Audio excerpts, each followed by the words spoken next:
মুক্তিযুদ্ধ উত্তর, স্বাধীনতা উত্তর ক্ষমতা যারা নিয়েছিল তারা তাদের দলীয়, ব্যক্তিগত, পারিবারিক, পৈতৃক সম্পত্তিতে পরিণত করেছিল।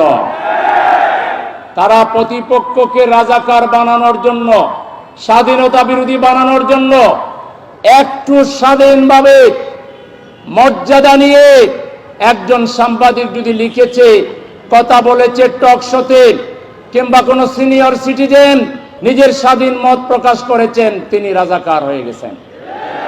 তারা মুক্তিযুদ্ধের অন্যতম sector commander major general Ziaur Rahman, তিনি পরে প্রেসিডেন্ট হয়েছেন, তাকেও রাজাকার বলতে বাদ দেয়নি। তার মানে যেই আওয়ামী লীগ করতো না, যেও আওয়ামী লীগের বিরোধিতা করত, যেই সত্য কথা বলতো, তাদের দৃষ্টিতে সেই ছিল রাজাকার, সেই ছিল স্বাধীনতা বিরোধী।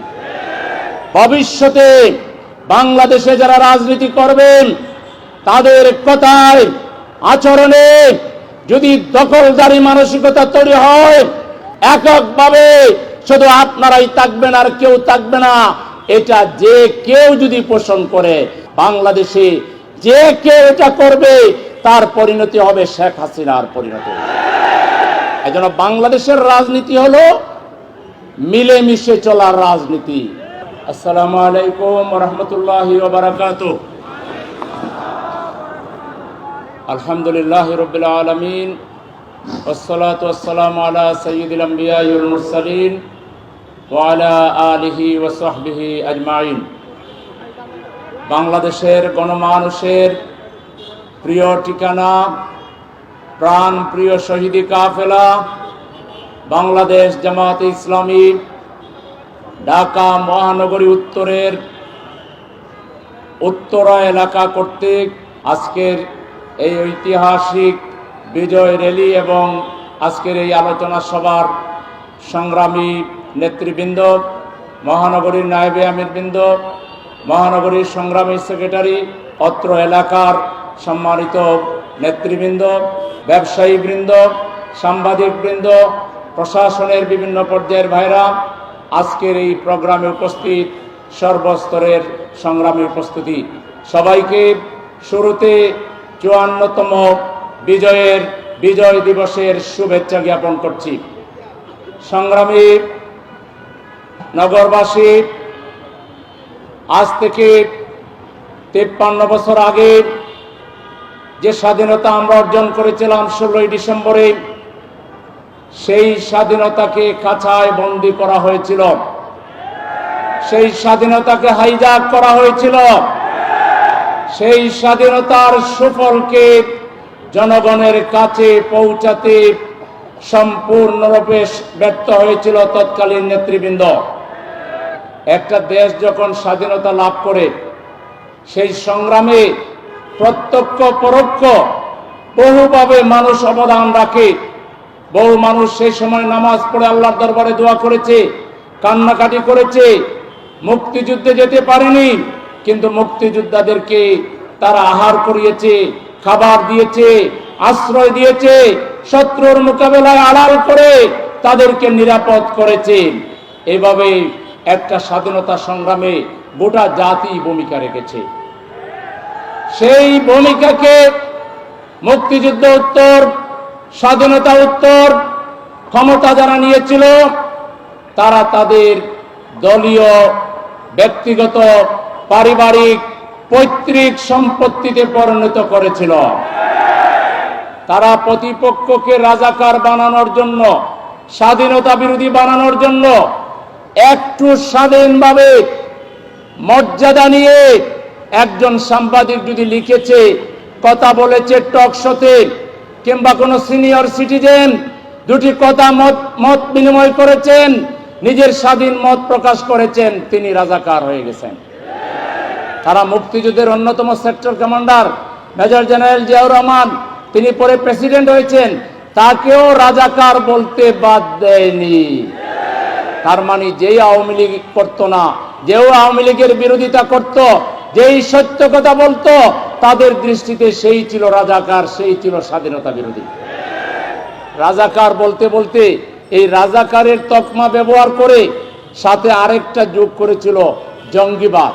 এই দেশে যদি জঙ্গিবাদ নামে কিছু থেকে থাকে, এর একক মালিকানাশীব আমরা শেখ হাসিনাকে দিতে পারি, এবং তাকে ধরে যদি বিচার করা হয়, এই জঙ্গি নাটক সাজাতে গিয়ে এদেশের যে মানুষগুলোকে খুন করেছে, এর জন্য তাকে যদি 100 বার ফাঁসি দেওয়া হয়, তাতেও কম হয়ে যাবে। শেষ পর্যন্ত আমাদের ছাত্ররা একটা যৌক্তিক আন্দোলন, মেধার জন্য আন্দোলন করলো। কোটা না মেধা, তারা বলল মেধা মেধা। তারা বৈষম্যের বিরুদ্ধে আন্দোলন করলো। তিনি বললেন মুক্তিযোদ্ধার নাতিপুতিরা পাবে না তো রাজাকারের নাতিপুতিরা পাবে নাকি কোটা?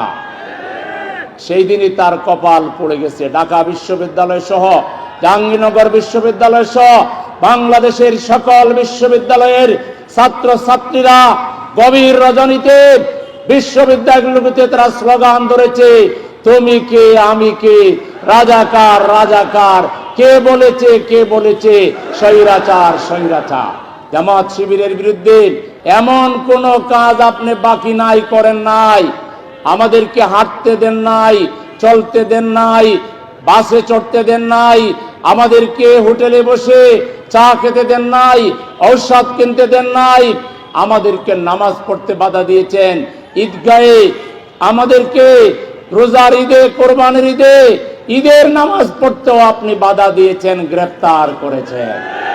ইফতারিতে আমাদেরকে গ্রেফতার করেছেন, আমাদের রোজাও সঠিকভাবে পালন করতে দেন নাই। শেষমেশ সবাই করলো আন্দোলন, আমরাও ছিলাম, কিন্তু শুধু নিষেধ করলেন আমাদেরকে।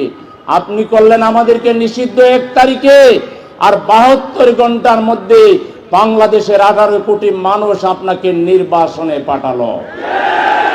সুতরাং আসলে ক্ষমতা পেলে ক্ষমতাকে কুক্ষিগত করা, এক দলে পরিণত করা, বাকশাল কায়েম করা, ফ্যাসিবাদী চরিত্রের পরিচয় দেওয়া, জনগণের সেন্টিমেন্টের বিরুদ্ধে যাওয়া, এগুলো আপনারা তো আর করার সুযোগ নাই। তারা একবারে শেষ। ভবিষ্যতে বাংলাদেশে যারা রাজনীতি করবেন, তাদের কথায় আচরণে যদি দখলদারি মানসিকতা তৈরি হয়, এককভাবে শুধু আপনারাই থাকবেন আর কেউ থাকবে না, এটা যে কেউ যদি পোষণ করে, বাংলাদেশে যে কেউ এটা করবে, তার পরিণতি হবে শেখ হাসিনার পরিণতি।